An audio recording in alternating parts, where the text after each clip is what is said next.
ఒక సామాన్య తండ్రి తనకి కొడుకు కావాలని చెప్పి కోరుకుంటాడు. దీనికి ప్రధాన కారణం వచ్చేసరికి ఆ తండ్రి తర్వాత ఆ వారసత్వాన్ని అదేవిధంగా ఇంటి పేరుని కొనసాగించాలని చిన్న స్వార్థం ఉండవచ్చు. మరి అటువంటప్పుడు కాకతీయ సామ్రాజ్య రాజు అయిన గణపతి దేవుకి ఒక కొడుకు కావాలని కోరుకోవడంలో తప్పు లేదేమో కదా. ఆమె కథ నేటికి మహిళలకు మరియు నాయకులకు స్ఫూర్తినిస్తుంది. Rani Rudrammadevi Indian history powerful women ruler అని చెప్పుకోవచ్చు. 13వ శతాబ్దంలో తెలంగాణ కాకతీయ సామ్రాజ్యంకి రాజు అయిన గణపతి దేవి అయితే పరిపాలిస్తూ ఉండేవాడు. ఈ గణపతి దేవికి ఎటువంటి మగపిల్లలు లేకపోవడంతో భగవంతుని ప్రార్థిస్తూ ఉండేవాడు తనకు ఒక వారసుడు కావాలని చెప్పి. మనం ఒక తెలిస్తే దైవం ఇంకోటి తెలిసింది అంటాం కదా. ఈ రాజుకైతే ఆడపిల్ల జన్మించడం జరిగింది. ఆమె పేరే రాణి రుద్రమ్మదేవి. ఈ యొక్క ఆడపిల్లని ప్రజలు ఎవరికీ చెప్పకుండా ఒక మగ బిడ్డలాగే తిని పెంచడం జరిగింది. చిన్నప్పటి నుంచి రుద్రమ్మదేవికి హార్స్ రైడింగ్, విల్లు విద్య, కత్తి యుద్ధంతో అడ్మినిస్ట్రేషన్ ఇటువంటి నేర్పిస్తూ పెంచడం జరిగింది. కానీ ప్రజలు ఎవరికి కూడా నిజం తెలియదు. బయట ప్రపంచానికి ఈమె యొక్క మగబిడ్డని రాజు నమ్మించసాగాడు. సో ఫ్రెండ్స్, ఆ క్షణం రానే వచ్చింది. రుద్రమ్మదేవికి అయితే 14 years ఆఫ్ ఏజ్లో అయితే రాజు తన తర్వాత సింహాసనం మీద కూర్చోబోయి తన కొడుకే అని చెప్పి రుద్రదేవ అనే ఒక మేల్ టైటిల్, ఒక మగపిల్లోడి పేరుతో అయితే తనకి పట్టాభిషేకం చేశాడు. ప్రజలు కూడా నిజంగానే రాజు కొడుకు అని చెప్పి ఎంతో సంబడిపోయారు. ఇది చరిత్రలో ఒక విప్లవాత్మకమైన సంఘటన అని చెప్పుకోవచ్చు. కానీ నిజాన్ని ఎవరూ కూడా ఎక్కువ రోజులు దాచలేము. ఏదో ఒక రోజున బయట పడిపోయింది. అదేవిధంగా రాణి రుద్రమ్మదేవి యొక్క నిజ స్వరూపం కూడా బయట పడిపోయింది. ఇన్నాళ్ళు ప్రజలు రుద్రదేవ అని నమ్మిన వాళ్ళు ఒక్కసారిగా ఆడపిల్ల తన రాజు మోసం చేసి ఒక ఆడపిల్లకి రుద్రదేవ అని పేరు పెట్టారని చెప్పి చాలా మంది ప్రజలు అయితే తిరుగుబాటు వచ్చింది.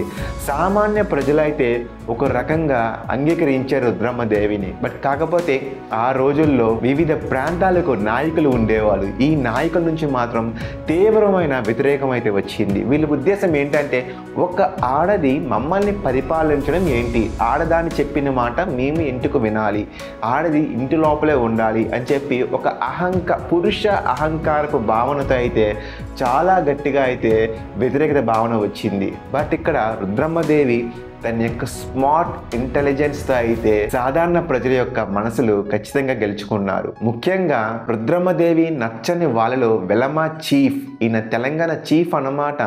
ఈయన ఏం చేశాడంటే పన్నులు ట్యాక్సెస్ కట్టడం మానేశాడు.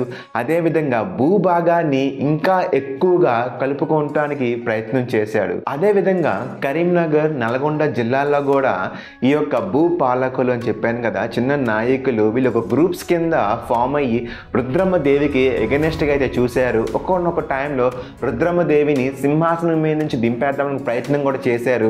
ఇదంతా రుద్రమ్మదేవి యొక్క రాజ్యంలో జరుగుతూ ఉంటే ఇటువంటి వ్యతిరేక శక్తులకి బయట నుంచి ఎక్స్టర్నల్గా ఎనిమీస్ అయిన చోళాస్ అండ్ యాదవ్స్ ఈ యొక్క లోకల్ నాయకులకి అయితే ఖజానా రూపంలో భారీగా సంపద పంపిస్తూ ఉండేవాళ్ళు. ఈ యొక్క బయట నుంచి ఉన్న యాదవులు, చోళాస్ ఒక టార్గెట్ ఏంటి అంటే రుద్రమ్మదేవి కాకతీయ సామ్రాజ్యంలో వచ్చిన ఈ యొక్క వ్యతిరేక భావాన్ని ఇంకొంచెం ఎక్కువగా రగిలించి రుద్రమ్మదేవిని సింహాసనం నుంచి దింపేద్దామని చెప్పి టార్గెట్తో వీళ్ళు ఈ యొక్క లోకల్ నాయకులకైతే బాగా వ్యతిరేక ఉద్యమానికి ముందుకు నెట్టేవాళ్ళు. ఇటువంటి పరిస్థితుల్లో రుద్రమ్మదేవి ఎక్కడా కూడా బెదిరిపోకుండా ఈ యొక్క లోకల్ నాయకులను అయితే తిప్పికొట్టి తన రాజ్యాన్ని అయితే చేదెక్కించుకుంది. ఎప్పుడైతే ఈ యొక్క లోకల్ నాయకులకి రుద్రమ్మదేవి చాలా తెలివితేటలతో చెక్ పెట్టిందో, ఇంకా బయట వాళ్ళు అయినా ఎక్స్టర్నల్ వాళ్ళైనా ఈ యొక్క చోళాస్ అదేవిధంగా యాదవులు అయితే రుద్రమ్మదేవితో ప్రత్యక్షంగా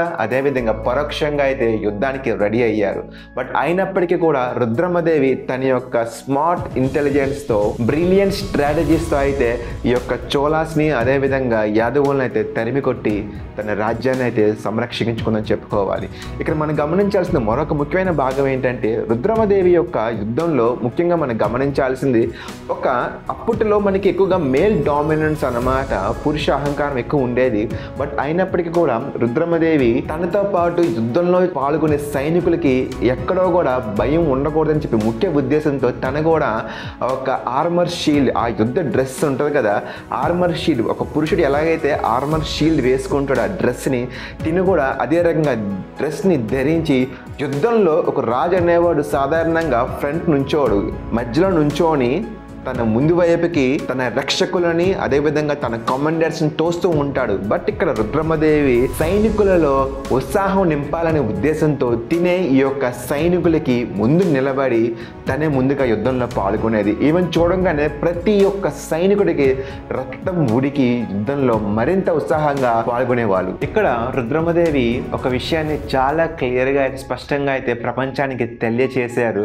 లీడర్షిప్ క్వాలిటీకి ఎటువంటి పురుషత్వం అదేవిధంగా స్త్రీ అనేది భేదం ఉండదని చెప్పి చాలా క్లియర్గా అయితే చెప్పడం జరిగింది. ఇంకా ఫైనల్గా రుద్రమదేవి యుద్ధంలోనే కాదు గవర్నెన్స్లో కూడా ఒక గుడ్ అడ్మినిస్ట్రేటర్ అని చెప్పుకోవచ్చు. ఈమె పరిపాలనలో ముఖ్యంగా ఈమె ఫోకస్ పెట్టింది రోడ్లు వేయడం, ఇరిగేషన్ ట్యాంక్స్కి, అదేవిధంగా చిన్న చిన్న పంట కాలువలకి నీళ్లు సరఫరా ఉండేటట్టు చూసుకోవడం, అదేవిధంగా వాణిజ్య అదేవిధంగా వ్యాపారం చేయాలనుకున్న వాళ్ళకి బాగా ప్రోత్సాహం ఇవ్వడం, రైతులకి అండగా నిలబడడం అండ్ ఉమెన్కి అన్ని రకాలుగా సపోర్ట్, ఆడవాళ్ళు ఏదైతే అవ్వాలి అనుకుంటున్నారో వారిని ప్రోత్సహించి ముందుకు నెట్టేవారు. తన తండ్రి గణపతి రుద్రమదేవి మీద పెట్టుకున్న నమ్మకాన్ని అయితే ఈమె ఎక్కడ కూడా వమ్ము చేయలేదు.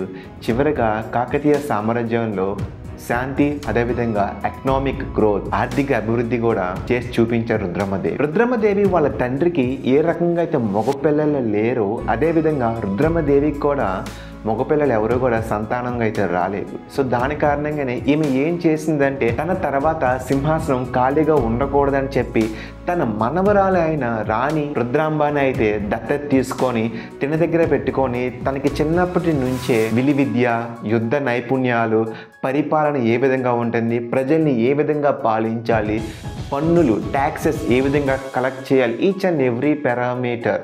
అంటే రుద్రమదేవి చిన్నతనంలో తన తండ్రి దగ్గర ఏ రకంగా అయితే నైపుణ్యం పొందిందో అదేవిధంగా రుద్రమదేవి కూడా తన మనవరాలు అయిన రాణి రుద్రాంబకి కూడా అదే రకంగా తీర్చిదిద్దింది. అంతేకాదు ఈ యొక్క మనవరాలంటే రుద్రమదేవికి చాలా కూడా ఎమోషనల్ బాండింగ్ కూడా ఎక్కువ ఉండేది. ఎందుకంటే వీళ్ళిద్దరూ కూడా ఫీమేల్ లీడర్స్ కదా. సో రుద్రమదేవికి తెలుసు ఒక ఫీమేల్ లీడర్స్కి సమాజంలో ఎంత ఇబ్బంది కలిగి ఉంటుందో. 1289వ సంవత్సరంలో రుద్రమదేవి అయితే తన శరీరాన్ని అయితే విడిచిపెట్టడం జరిగింది. ఇక్కడ మనం హిస్టారికల్గా చూసుకుంటే ఎక్కడ కూడా క్లియర్గా అయితే మెన్షన్ చేయలేదు, కొన్ని అనుమానాలు ఉన్నాయి. బట్ ఏదైనప్పటికీ కూడా రుద్రమదేవి అయితే ఒక వీరమరణం అయితే పొందారు యుద్ధంలో. అంబదేవ కశ్యత రోలర్తో రుద్రమదేవికి అయితే భారీ యుద్ధం జరిగింది. ఈయన కూడా ఒక రెబల్ అన్నమాట, కాకతీయ యొక్క వంశస్థులు. ఈయనకు కూడా నచ్చేది కాదు రుద్రమదేవి కింద పనిచేయాలి, ఆడదాని కింద పనిచేసేది ఏంటి అనే భావంతో ఈయన కూడా రుద్రమదేవికి వ్యతిరేకంగా అయితే యుద్ధం చేశాడు. చాలా భారీ యుద్ధం. ఈ యుద్ధంలో రుద్రమదేవికి అనేక కత్తిపోట్లు పడ్డాయి. చివరిగా ఆమె వీరమరణం అయితే పొందారు.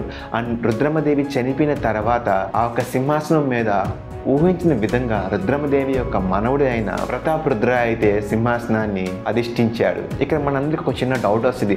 రుద్రమదేవి బతికుండంగానే తన మనవరాలు అయిన రాణి రుద్రాంబాను కదా ఈ యొక్క నైపుణ్యాలు ఇవన్నీ నేర్పింది. తన తర్వాత సింహాసనం మీద రుద్రాంబాని కదా కూర్చోపెట్టాలనుకుంది. మరి ఎందుకు రుద్రమదేవి చనిపోయిన తర్వాత మనవుడు అయిన ప్రతాప్ రుద్రుడు వచ్చాడని చెప్పి చాలామందికి అనుమానాలు ఉంటాయి. దీనికి ప్రధానంగా రీజన్ వచ్చేసరికి ఎప్పుడైతే ఊహించిన విధంగా రుద్రమదేవి యుద్ధంలో చనిపోయిందో ఆ టైంకి ఈ యొక్క మనవరాలైన రుద్రాంబ వయసు చాలా చిన్నపిల్ల తను. సో మనవడు చూసుకుంటే ప్రతాప్ రుద్రుడు తను వయసులో పెద్దవాడు, ఎన్నో యుద్ధంలో పాల్గొన్నాడు, అడ్మినిస్ట్రేషన్ పట్ల పూర్తి అవగాహన ఉంది. సో సింహాసనం ఎక్కువగా ఖాళీగా ఉంచకూడదని చెప్పి రుద్రమదేవి యొక్క మినిస్టర్స్ అప్పటికప్పుడు నిర్ణయం తీసుకొని ఈ యొక్క ప్రతాప్ రుద్రుడి చేతుల్లో అయితే రాజ్యాన్ని పెట్టడం జరిగింది. ఇక్కడ మనం గమనించాల్సిన ఒక ముఖ్య విషయం ఏంటంటే గణపతి దేవు రుద్రమ్మదేవి వాళ్ళ తండ్రి ఉన్నాడు కదా, ఆ రోజు ఆయన కుంగిపోలేదు. నాకు ఆడపిల్ల పుట్టింది ఇంక ఏంటి అని చెప్పి ఆయన కుంగిపోకుండా తన కూతురికే విలువిద్యలన్నీ నేర్పించి సింహాసనం మీద ఎంతో నమ్మకంతో కూతురికి అప్పచెప్పాడు. తన తండ్రి నమ్మకం అయిన ఆడపిల్లలు బలంగా పాలించగలరు అనే నమ్మకాన్ని నిలబెట్టింది. So friends, that's the beauty of Rani Rudrammadevi, a powerful women ruler in history.